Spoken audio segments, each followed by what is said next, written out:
named Young Women Engineer of the Year last year, and yet you were just telling me that until you were 16 you didn't know that, I quote, engineering was a thing. So how did you eventually find your way into a STEM education and career? Yes, so I first discovered engineering when I was in 5th year of high school. My art teacher convinced me and one of my classmates to sneak out with him and the final year students to the Glasgow School of Art Open Day, and that was when we both discovered engineering. Before that, as you say, I didn't even know it was a thing. I didn't know it was an option. I didn't know what it was. I didn't know anything about it. But on that day, I saw the creativity and the excitement and just the weird and wonderful things you could do with engineering, and it perfectly combined my love of art and design and maths and physics. And I was able to choose my final year subjects at school to enable me to do that course and become an engineer. Fantastic story. So fast forward a few years and now you're an engineer and you're working for Catapult and you're helping to test and drive novel solutions and technologies. As a female in an operational environment, have you faced any specific challenges? When I first started, trying to get PPE to fit was an issue. My first set of overalls, to fit on my legs, the shoulders came up to here, so I had to roll it round in the middle so that I could actually see where I was going.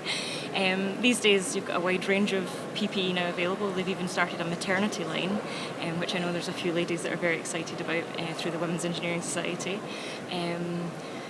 But other than that, working with an operational team on an operational site is just really exciting. It gets you out of the office, you get some fresh air, you get to meet a whole new bunch of people, and it's just great.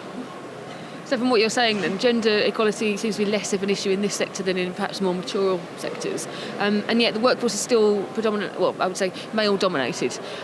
Would you say the issue is more with education then? There are studies that show that until the age of 8, children in primary schools, they progress at the same rate, but then about the age 9 is when the societal stereotypes break in and girls start doing girl things and boys start doing boy things, and engineering, technology, science subjects are still very much seen as boy things. So there's a massive drop-off from advanced higher A-levels, AS levels of girls into physics and technology subjects. And then obviously into university again, you've got a massive drop-off. So a lot of the women's organisations, Women's Engineering Society, Quake Scotland, WISE, they talk about the leaky pipeline, and it's trying to keep girls interested along the way and get them into the industry and support them once they're there to stay in the industry, because it's such an exciting industry to be in.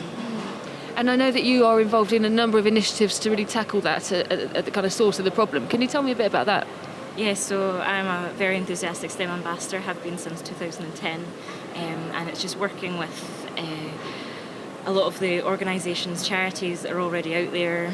Primary Engineer, First Lego League, the IET, all the institutions have their own STEM initiatives, and it's getting those into the schools and helping train the teachers, because a lot of it is this unconscious bias and the stereotypes that girls can't do maths, where they absolutely can, and in most cases when they're not told that boys do better, they actually do better than the boys.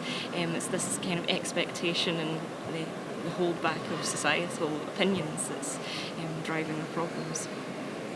That's not a very nice thing to tackle, is it really?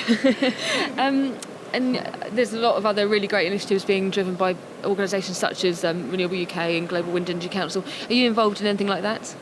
Yes, I believe I was one of the first few that signed up to the switch list. Catapult is very keen to support RenewableUK, and obviously their drive for the 30% female speakers at all of their events has brought about the idea of the switch list, which is having a group of female speakers that are able to be called upon at a moment's notice, because sometimes it can be hard to find the right people to talk about the right subjects. So this is a database where event organisers can go to find the experts in the field and drive more diversity in their discussion panels. Fantastic, thank you.